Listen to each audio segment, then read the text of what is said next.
Thank you. So my name is Raymond, not Rajmund, as it says there. It's a common mistake, but I'll take it on the chin. So we're Smartians. What we do is we try to bridge the West and the East, and by East I mean China. We're bringing the games from Western developers who are willing or wanting to launch something or monetize in China. Launch is not a problem usually. Monetization and spread is a problem, so that's where we would come in. Here, like China is, yeah, it's the land of really big data. It's lots and lots of users, huge growth in both mobile and internet and gaming usage. As a few numbers here, we like this slide. They are impressive numbers. The best about them, they are actually true. So it's not some inflated numbers. There's hundreds of millions of users and they're all on mobile. Basically, the internet in China is mobile. All the gaming is happening on mobile. A lot of people who are getting first contact with the internet or try to do something online, that's through mobile. There was no real PC usage. It was in the past seen as well, where people are playing in internet cafes and so on. Home PC usage is not big in China. Basically, if somebody's online, they're online on their mobile phone. Now, there's some wild predictions, which are, well, they seem wild, but I think they are a bit understated as well. Like, I mean, there's a huge growth in the market. What it says here is the e-commerce market will reach over 500 billion by 2015, and China will account by 2017 to 30% of the global smartphone market. I mean, there might be a bit conservative estimate, but it is. Like, as the guy said, the growth is huge. People like new things. People like change. People like brands. There's a little example there, a local brand, Xiaomi, who is labeled as an Apple of China because basically through their behavior, how they market their merchandise, how they market their phones, how they market their games, is very much Apple-like, and it's closed. So when they announced that they are bringing out their new phone, in a few seconds they sold hundreds of thousands of units. They made limited runs. The people line up for them. The best thing is there's no advertising for these things. This is all word of mouth. They don't spend any money on advertising. What it happens is that previous users spread word that what a great phone, and people want the next one. They have a limited run, so everybody who wants one, who wants to show off their new mobile phone, basically has to get in line and get it as soon as possible because it's sold out immediately. It's like a artificial scarcity. By artificial, I mean they set limits up front. It's not really artificial. They don't really make any more than they want to sell. So. Then there's some numbers from last year. I mean, we're only in the beginning of 2014. So in 2013, Chinese market, games market was worth 13 billion. It's the mobile gaming is the fastest growing market. It's pretty much like everywhere else. If you want to monetize an app, it has to be a game, because what else would really monetize there? And the smartphone penetration currently in China is only around 27%, which means that there's still a huge amount of people who don't have smartphones. They are still getting onto the internet, and again, as said, the only way they get onto the internet is through smartphones and tablets. There is no real, like, even on the West, the PC and the laptop business are going down. Mobiles devices are going up. It's the same in China, except in China there is nothing to replace. In China it goes from nothing to mobile, so it is. And 74% of smartphone users download games because, again, this is nothing China specific that people download games, but the numbers are relatively high compared to the West.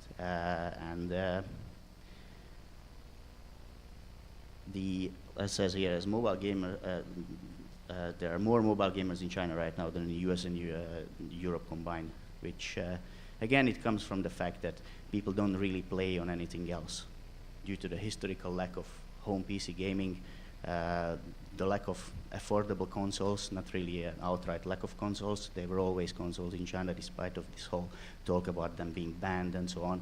If somebody in China had the money and wanted a console, they had it. There's a nice quote from Johnny Koo that when you want to go to China, try not to understand and then be prepared to suffer. The reason is, it's very true. There are several reasons for it, and it's very Chinese specific. The legislation and the whole technical background, how the internet is set up in China. Everything is walled off, everything is controlled, but the biggest hurdle is legislation. Right now, there are 20 national level government agencies that are responsible for the control of the internet. Now, again, this is not finely defined. It's very fluid. Some of them have control over a certain area, some of them have control over something else, but one influences the other, so you can't really get around talking to just one of them, can't really get around having only one type of certification, one type of license. And the best thing is that there are occasional disagreements between the agencies amongst themselves, like who is actually controlling which part. And then there's a bit of a clash. It's either a bit of a private clash within the party or a public one, and then whoever prevails, they are controlling until the next player comes along. The operation of games by foreign companies is banned. That is actually banned. It's in a way that you as a foreign company cannot officially publish a game in China. It's regardless if it's an online game, or a web game, a browser game, or a mobile game. You can't really publish a game even through a Chinese company if you have any controlling stake in it. You can have some stake. If you have a controlling stake, it's not allowed. You can try it. It may work. It may not work. It most probably will not work, and it is illegal. And what you're doing is you will be putting a lot of resources into your game and launching it and doing it and trying to be clever by creating all kinds of legal entities and try to do this. But at the end of the day, the people who rule and create the rules have a say what can you publish and what can you not publish. And maybe your adventure will last a week, maybe it will last a month, but sooner or later somebody will come and ask you for the paperwork. You show your one if you have some, and it's not correct, and that's it. That's the end of your adventures on the Chinese mobile market. So it's not a great way to try to be clever and get around it. Like the legislation says, the publisher has to be a Chinese company and like a fully controlled Chinese company. So that's why you need partners in China. I think the guys mentioned that as well before, whoever was attending the panel, that's very important, because the legislation as well is unavoidable. You have to go through several layers depending on what you want to do, what you're trying to do. There are various agencies through various regions, and as a foreign person, even as a company, it's pretty much not possible. Like, I mean, so you've heard people living in China for years and tens of years, and it's still very hard because it's also, besides it being fragmented on the agency level, it's also fragmented regionally. So a lot of big companies and big government agencies have local ruling powers. And you achieve something in one region, it doesn't actually mean that you can do it in the 2-3 other regions that you'd like to do it, because somebody else is controlling that. There's also a huge problem being a game in China is that what you do on Android is you use Google services because they are there, and why wouldn't you? The prevailing network in the West is Google, and Google services is Google Play. That does not exist in China. It doesn't work. It's blocked most of the time. Sometimes it's unblocked by accident, and then it's blocked again. There's also no Twitter, no Facebook, no YouTube, so there are no Chinese users on this network. If you have your game, lots of mobile games have features tied to these networks implemented in the games.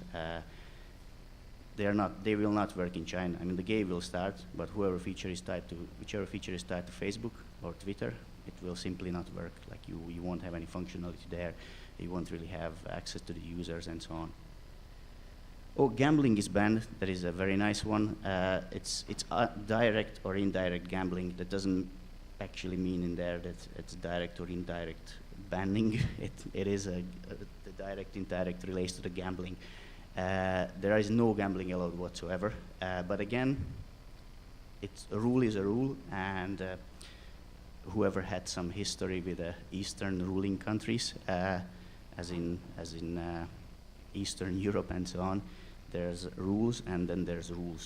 So it was nice saying some of us are more equal, you know. We are all equal, but some of us are more equal. And this is the same in China. You have, it's not that you do not see or do not find gambling games in China on the mobile phones, but the question again is like, how long had those games been there, how long they will be there, and why are they even allowed? So that's the other thing. But basically, it is against the rule. So if you find it, and it's there, it's not official, it's not sanctioned, and so on, and it wasn't shut down for one reason or another. One, maybe nobody found it, and nobody had time to look into it, nobody had time to go out and ban those people, or there's just maybe an interest in basically keeping it running. That's the other thing. And then any access to basically any infrastructure you have on the internet or any services, payment and so on, needs a Chinese company. There is, as a foreign company, you can't, right now you can just register a domain, put a server somewhere and be online in minutes on the West. This does not work like that in China. You need various certifications for various levels of this process. Some companies, depending on who you're hosting with, require certification that you just basically a business license, a Chinese business license. You require a license and certification to actually get a public IP address. So you can have all your servers set up, everything is in the data center, everything is nice, you're ready to run. But if you do not have the licenses, your IP address will not be switched to public, and basically you can just marvel at your rack server if somebody sends you a picture. So this is I think by now a well-known fact, even on the West, that pay-to-play is no way to go, and it's doubly true in China. It's the only model that works is freemium. It's always been like that. Major reason is piracy. If your only barrier for unlocking a full game is one license on one thing or one payment, it will be cracked. It's been like that forever, and I'm pretty sure it will be like that for a long, long time in the future until somebody comes up with a super awesome rights management system. And unfortunately, for monetization, even if you have a properly monetizing freemium game, it's a problem here, and the problem is this. That's what you have in the West. You have basically Google Play or maybe Amazon for monetizing. In China is a vastly different jungle. You have various independent payment services like Alipay, who's huge. Alipay would be like PayPal, UnionPay, and so on. You have carrier payment services, which also have different levels. Some of them are more carrier than the others. And then the various app stores also have their own different payment services. You don't really come into play with the app store payment services unless you want something from these app stores. So they don't usually mind you having one of the big payment services, but if you require promotion from them, if you require cooperation and so on, they will most probably ask you to implement their SDK. Now, this sounds great because please implement our SDK, but just a small tidbit there. That SDK, first of all, may not have English documentation whatsoever, and the term SDK for it may be very generous. It's half wrapped other existing SDKs, for example, and also several times it's overstated what the SDK contains or what the platform and the payment services contain.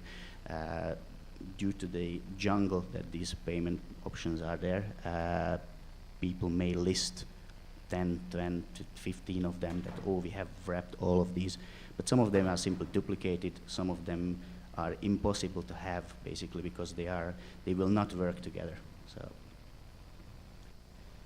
and the market fragmentation is, yeah, that's basically it. The app stores prefer their own payment methods. Prefer because, again, this depends on your game. If your game is great and they want your game, but they will still play the game that please implement our SDK, otherwise you don't get promotion. But if you already get to the talks that they talk to you and try to get you to implement their own SDK, then they already like your game a bit at least, you know. Otherwise you'd be simply either ignored or be just told that, like, no, you can't publish your game here, and that's the end of it. Then general promotion impacts payment selection. What this means is that, again, if you want a certain promotion, you can't have various payment methods implemented because they will cancel each other out. If you have a promotion on a store, they will want exclusivity, which means that they will most probably want their own payments solution. If you put something else in there, they will not accept the app, and you will not get published. If you try actually to get approved with a certain payment solution and another one is there that payment processor does not like, you also won't get approved for that one. So it's, again, you need to have a certain matrix and plan out your release depending on what agreements you have with which stores and who will publish your game and where they will publish it for how long.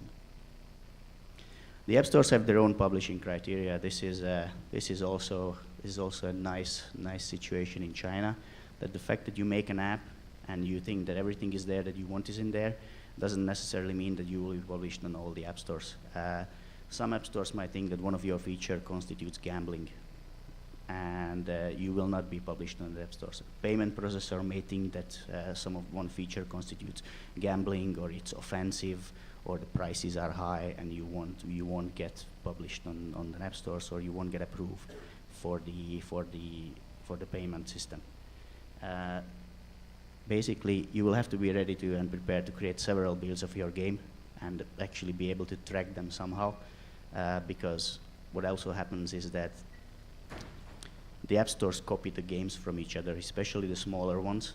So the problem there for you is if you publish on a large app store, which is receiving a cut from your income, and 14 other app stores copy it, your one partner is receiving a cut from everybody who also downloaded the game and installed it and purchased something through those 10, 14 other app stores.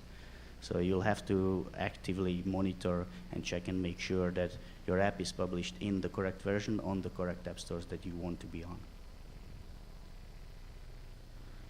Now, sharing is caring. This also was brought up before. To do some organic spread of the game, it's very important to put some points in there for people to share their achievements, share their characters, share their purchases in game, whatever they did. There are several networks to be available in China to do that. And as said, Twitter, Facebook, YouTube does not exist in China, which means you have to replace it with a local equivalent. So there are some big ones like Tencent Weibo, Sina Weibo, and so on, Render and QQ. But right now, what we see is that WeChat is the biggest one. WeChat is a huge growth because WeChat is basically purely mobile. They do everything all the others did on your mobile phone. You don't have to go anywhere. You can stay in your app. You can share your experiences with your friends. You can share with a friends group. You can message people. You can send voice messages. Basically, it's a platform in itself. So it has 600 million registered users right now and 270 active users. Basically, from this is very recent data, what we see is that 75% of in-game sharing is done via WeChat. And there's two reasons for it. One is that there's the most prolific platform on the mobile, and the other one as well is that the items you would like to share or the points that you would like to share, you would tend to couple it with WeChat because you know that that's where your biggest return is. It's kind of a self-fulfilling prophecy for WeChat right now that they will grow even if they didn't want to. Of course, they do want to grow. There's a bit about localization and transcreation going native. What this means that there's over 200 million people can read some English words. They can read them because they see them all around themselves occasionally. But less than 1% speak English. That means that if you want your game to succeed, it has to be localized at the minimum. But due to the huge cultural differences, it has to be also adapted to the Chinese, depending, of course, on your game. If your game consists of Flappy Bird, then there's not much to transcreate there. But the problem as well is it's already a technical problem. Like this is 2014 we're speaking, and there's still loads and loads of games out there which are using ANSI and ASCII as encoding. This will not work in China. You'll have huge problems, just it's a huge technical hurdles and a lot of work just for localization, nothing else. And all you want to do is have your text in the game Chinese and display on the screen. And if you didn't think about it because the skill set of your programmer is 15 years old, then oops. Then the problem here is that some of the games are very well received here because they contain a lot of references to Western history, mythology, or like recent or slightly older popular culture, which pretty much everyone in the West understands, regardless of the country, or they are understood throughout the huge markets. And most of those is not working in China, especially the older historical ones. You'll create a game with references, some kings and some historical events, and the Chinese players will not relate to it. I mean, they may like the game because the graphics is nice or the gameplay is, but it doesn't really have the same impact as the game as it has in the West. So basically, they just like it as the same type of the game they already like with the different graphics. Devices. There's also, this is an Android problem, in theory problem, as a huge difference in the device distribution on the West and in China. So what happens is that the big players obviously are unavoidable. Lenovo and Samsung seem to rule the market. Most of the phones will be Lenovo and Samsung throughout. High-end phones, lower-end ones, doesn't really matter which one, but these will have the most market share. But then the next top 10 or 15, you'll see loads and loads of local brands like Coolpad, Huawei, Meizu, and so on, which some of them you may have heard through the news, you've seen them, people purchase them through imports and so on, or you've seen some of their products rebranded through a local brand, like a small one. You see a Tesco tablet or an Aldi tablet, and basically that's it. But they are really big in China. Like if you'd have just the Chinese market, the top 10 manufacturers, they are in there. You see local companies like really unknown in the West to the general public. Luckily for most developers now, the OS split is pretty nice. You'll have some version of 4.2 or 4.1 on most of the phones. Like there's going to be 60+%, 70% of the market is that, and the old gingerbread doesn't really play any role anymore. It's the same as here, but it plays even less of a role in China, and that's due to the recent growth in the market. Basically, by the time the Chinese manufacturers came into swing and started to create their own phones and do their own ones and bring them to the market, the 2.3 OS was already obsolete, and they could go with something newer, and they had to go with something newer. Again, for development and games and layouts and so on, this is very handy. The two most prolific resolutions would be the 1280-720 and 800 by 480. This is the most devices you have. It doesn't really matter the size. I don't really see that changing in the near future, because a lot of even the big manufacturers and the bigger ones came out with a budget device of their flagship product with these resolutions, or the QHD one later. This basically, it makes the life of the development much easier. Life of the developer, it's you don't really have to cater for that many different resolutions. Again, one of these scary articles or scary presentations that show you the whole fragmentation of the Android market. There's so many different devices out there, but at the end of the day, you'll cater for maybe 3-4 different combinations, and you'll cover like 90+% of the market. Now, piracy. This has been brought up before. This is brought up with China all the time. The truth is, piracy is there. If your app has been released on the West, it is a 99% chance it will be appearing on some form or another on a Chinese app store in a day. They basically scrape it.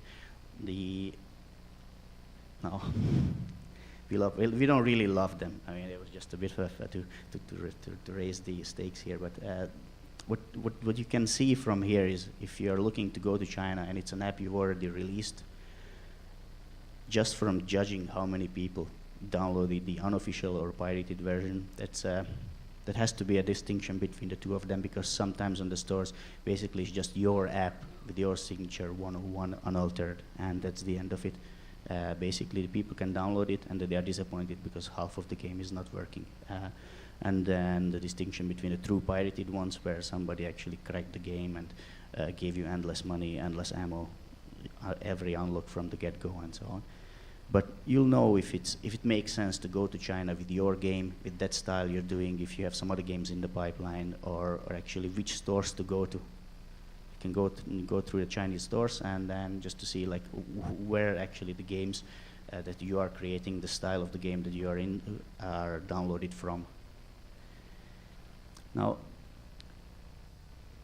there's an option that basically it's the same App Store app that everything else, like Google app and so on. Like the people have the App Store app installed on their phone, and if you release your official version and replace the pirated one or the unofficial one, which is easily possible if you show that you're owner of the IP and so on of this game, there's a good chance that people get notified who still have the game installed and didn't uninstall it in the rage because nothing worked. They will get notified that the new version is there, they can install it, and you gained some users. Now, as said before as well, with great challenges comes great rewards. The market is huge, so once you make it, you made it. It's one market with one language, and regardless of, it's basically Mandarin is what you would need to be taken care of, and with text, simplified Chinese. I mean, there are other variants there as well, but to cover the market, what you need is Mandarin and simplified Chinese, which makes your life relatively easy, but again, you have all the other problems mentioned before, so, I mean, localization is the least of your worries, I suppose. Then you go through this whole jungle here, and then your game is either popular or not. It's the same as in the West, and I said, like, if you don't have the proper promotional channels, your game is not out there, or the game, then it will not get traction. If you don't have social networks integration, it will not get traction. It's much harder. I mean, nobody can really just expect. You don't expect this to happen in the West, that you just upload your games to Google Play Store and then it suddenly become popular. It's the same in China. The difference is there are way more app stores which are relevant, and also the channels are much harder to navigate. There's a lot of foot traffic. Basically, you have to talk to people. It's not the case of firing off an email, somebody reviews it, you talk, you have some Skype calls. You literally have to go and talk to people. So that may be a big issue if you're a Western developer. That's why you need a partner in China who can do it for you. And again, if you go there as a Western person, you may be not taken as seriously as a local. Like, let's be honest here, you know. So it's the dealing. But here are some numbers, like for people who made it. Right? There's millions and millions per month of revenue for games. These are Western games and made it. They got popular in China for one reason or another. Again, shining example, Flappy Bird. Nobody knows what will be successful, right? But if you made it, you made it. You know. There's a summary of recommendations here. Forget pay to play, free to play in China, and you have proper monetization. None of this half effort of, oh, I'll give away 5 or whatever amount of levels, and then you can unlock the later ones if you achieved something and so on. Like, that's not really proper monetization. You have to have proper IAP methods for progress, item sharing, and so on, upgrades. You have to work with a China partner due to legislation and basically the technical difficulties of operating on the Chinese waters. There is no way that you'll do it without a partner. That's basically how it is. And the localization a lot of times is not enough, depending on your game. On a simple game, it's enough, because why wouldn't it be? It's the same as in the West. Like if your game is a simple puzzler, and you translate 4 strings from English to Spanish or in Italian, then yeah, you're golden. But if it's a bigger game with a story and so it relies on some general knowledge that's prevalent in the West, you'll have to either adapt it to Chinese or not, and keep keep it that way and just hope that it will be successful due to the gameplay. But most of the time, this will not happen because people can't relate to it. And if you release a tower defense game and nobody can relate to it or don't find it cute, then they have 100 other tower defense games to play. So you have to develop a deep China SNS integration and sharing. Again, I said WeChat is the biggest platform there, but you can still try and use some of the other ones because the problem now is that WeChat is getting bigger, so it's harder to get onto it. It's the same as other Western networks. They got big. They like their partners at the beginning because they have less spread, and once they get big enough, they one by one switch off features in the API, and maybe something you relied on before and you developed against it for like 4 months, you'll get an SDK update where the feature is disabled, and it's not great. So you have to have some plan B and integrate a few of them.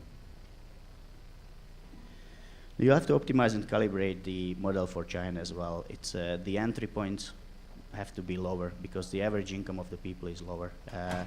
Yes, there are people who are rich and live in tier 1 cities, maybe richer live in tier 2 cities as well still, but there's still a lot of market untapped, and new people are coming, and there's a lot of lower average income users on the market right now. So it's better to have a lower entry point and gain at least one paying customer, than to basically scare them away with like €1 or $1 entry price. This will most of the time not work. Yeah, you can have the higher IPs later on, but why scare the customer immediately with something that, like their one daily expenditure they have? This is the first purchase. Like it is pointless. You can give away something less or give away some small item or something for a token for a really low amount of money, and then they'll come back. You'll have to provide multiple payment options due to the fragmentation of the market as well. Some people may have some payment options implemented on their phone or prefer one or the other. Again, like as Alipay, for example, is the oldest one, is the biggest one, and the most prolific.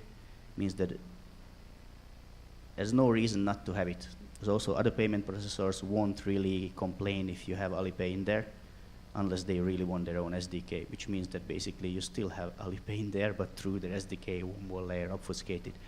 But you don't have the problem like with the carrier payment options, where one carrier doesn't like the other.